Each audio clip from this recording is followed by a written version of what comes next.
जी, अस्सलाम वालेकुम, कैसे हैं आप? अच्छा जी, मार्केट के हवाले से थोड़ा-सा बातचीत कर लेते हैं और आज किस तरह से मार्केट ने परफ़ॉर्म किया, गोइंग फॉरवर्ड क्या लगती है मार्केट। तो सबसे पहले तो जनाब बल्कि उससे पहले मैं आपको जो है वो ट्रेडिंग व्यू पे ले जाता हूँ और ट्रेडिंग व्यू पे हम देखते हैं कि किस तरह से मार्केट ने चार्ट्स के ऊपर परफ़ॉर्म किया, केसी 100 ने ख़ास तौर पे।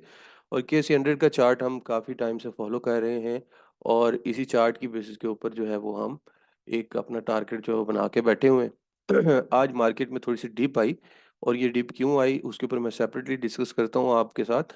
लेकिन इससे पहले दिन इमीडिएट प्रीसीडिंग डे में अगर आप देखेंगे तो इसमें 31 मई को एक बुलिश सेशन लगा और मार्केट तकरीबन 1000 पॉइंट जो है वो पॉजिटिव क्लोज़ हुई। और उसमें ज़ाहिर-सी बात है मार्केट में मैंने आपसे अर्ज़ किया था कि जब ईयर क्लोज़ होता है, सॉरी मंथ क्लोज़ होता है तो उसमें हमारे पास कुछ डेटाज़ आते हैं जिसमें सबसे अहम डेटा जो है वो इन्फ्लेशन का होता है आजकल के दौर में, क्योंकि हमने जो है वो अ, अपनी इंटरेस्ट रेट्स की जो है वो कैलकुलेशंस करनी होती हैं कि इंटरेस्ट रेट्स आगे कितना ऊपर या नीचे जो है वो हो सकता है। तो ये बिल्कुल अभी इंटैक्ट है, ये जो ट्रेंड लाइन बनी हुई है इसमें अभी तक जो है वो डाउन मतलब वर्ड क्लोजिंग नहीं आई, तो अभी तक ये इंटैक्ट है और होपफुली मार्केट इसी तरह से थोड़ा करेक्शन लेके थोड़ा जो है वो अ, फिर बेहतर होके फिर करेक्शन लेके और फिर ये इंशाल्लाह 39,000 को जो है वो मार्केट कुछ ही अरसे में 1 डेढ़ माह में इंशाल्लाह इसको टेस्ट करेगी। और इसके साथ-साथ मैं आप लोगों के साथ ये भी शेयर करना चाहता हूँ कि थोड़ा-सा अगर हम ओवरव्यू कर लें, सबसे पहले तो इंडेक्स को ओवरव्यू कर लेते हैं। देखिए इंडेक्स हमारा आज जो है वो प्रेशर में रहा, वो कि इतना ज़्यादा नहीं था, प्रेशर एब्ज़ॉर्ब हुआ है और आज मेजरली जो सेक्टर के एंड पे देखिए जो मेजर आपको सेलिंग मिलेगी वो कमर्शियल बैंक्स में मिलेगी, फर्टिलाइज़र्स, ऑयल एंड गैस, ये 3 सेक्टर्स जो हैं इन्होंने मार्केट में प्रेशर बना के रखा। और दूसरी साइड पे सिक्लिकल्स ने सपोर्ट दी, जैसे सीमेंट्स है, ऑटोमोबाइल है, टेक्नोलॉजी है, ये सिक्लिकल्स हैं और ये उस सूरत में चलते हैं जब आपकी मईशत बूस्ट कर रही हो, ठीक है? मईशत आपकी सही चल रही हो तो ये परफ़ॉर्मेंस अपनी दिखाना शुरू कर देते हैं। अब ये ऐसा क्यों हो रहा है? ये हमें थोड़ा-सा देखने के लिए थोड़ा-सा जो इन्फ्लेशन का डेटा आया है उसके ऊपर थोड़ी-सी बात करते हैं। मई की इन्फ्लेशन का क्योंकि डाटा आ गया है और जो सीपीआई है वो 11.8% पे ईयर ऑन ईयर बेसिस के ऊपर मई में जो है वो सेटल हुआ है। और ये जो आपको रीडिंग मिल रही है ये 29 महीने की लोएस्ट रीडिंग है, राइट? अ, और सिमिलरली अगर आप देखेंगे अप्रैल 2024 में तो उसमें 17 इशारिया जो है वो 3% की आपकी इन्फ्लेशन जो है वो स्टैंड कर रही थी। अच्छा यहाँ पे अब एक चीज़ है कि इंडस्ट्री एक्सपेक्ट ये कर रही थी कि 13.70% 7% 13.70% जो है वो आपकी इन्फ्लेशन स्टैंड करेगी, जो कि इंडस्ट्री की एक्सपेक्टेशन से बहुत बेहतर आई है और ये 11.8% पे जो है वो स्टैंड कर गई है। इसका मतलब ये हुआ कि आपके पास अब इंटरेस्ट रेट्स को नीचे ले आने के लिए बड़ा एक बड़ी एक जो है कंसीडरेबल स्पेस बन गई है पॉजिटिव इंटरेस्ट रेट्स की, रियल इंटरेस्ट रेट की, राइट?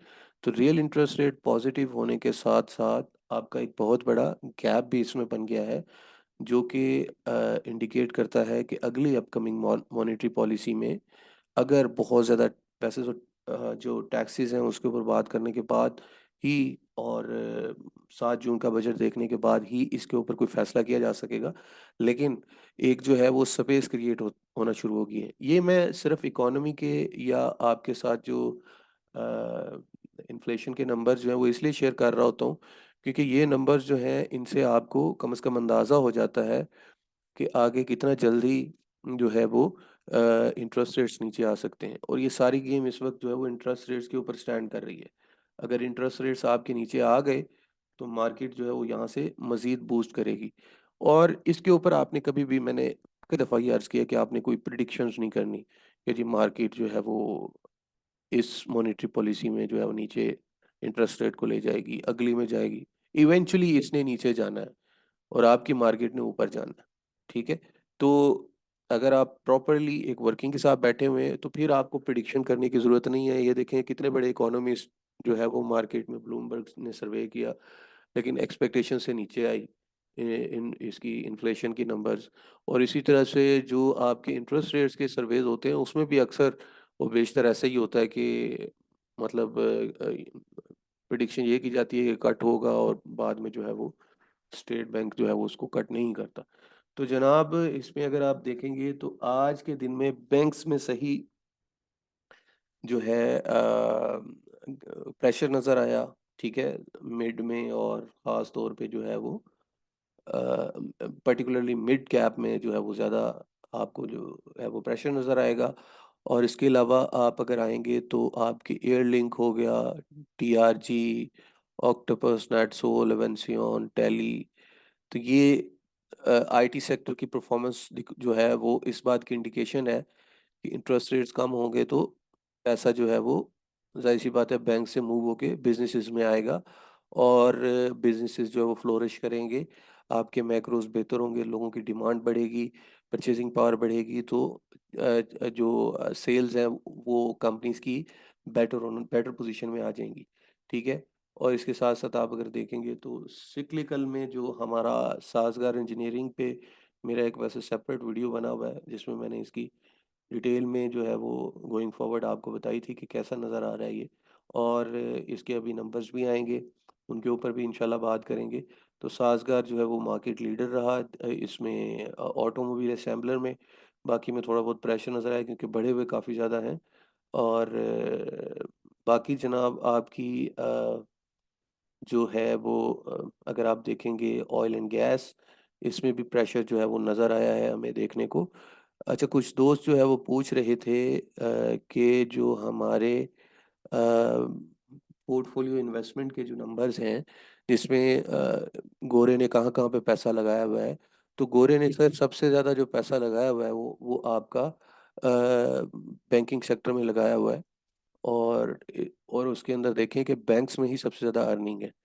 ठीक है, followed by fertilizers and then आपकी जो है वो अगर आप देखेंगे तो ऑयल एंड गैस में आपको मिलेगा। तो ये तीन बड़े मेजर सेक्टर्स हैं जिसमें गोरे ने अगर आप इसको पिछले साल भी ले जाते हैं या पिछले साल की बजाय अगर आप इसको जनवरी से भी ऑनवर्ड कंसीडर करते हैं तो आपको नज़र आएगा कि इसमें जो है गोरे ने तकरीबन 28 मिलियन US डॉलर की कमर्शियल बैंक्स में जो है वो इन्वेस्टमेंट की हुई है। उसके बाद फर्टिलाइजर 12 मिलियन US डॉलर की, फिर ऑयल एंड गैस एक्सप्लोरेशन में 10 मिलियन US डॉलर की।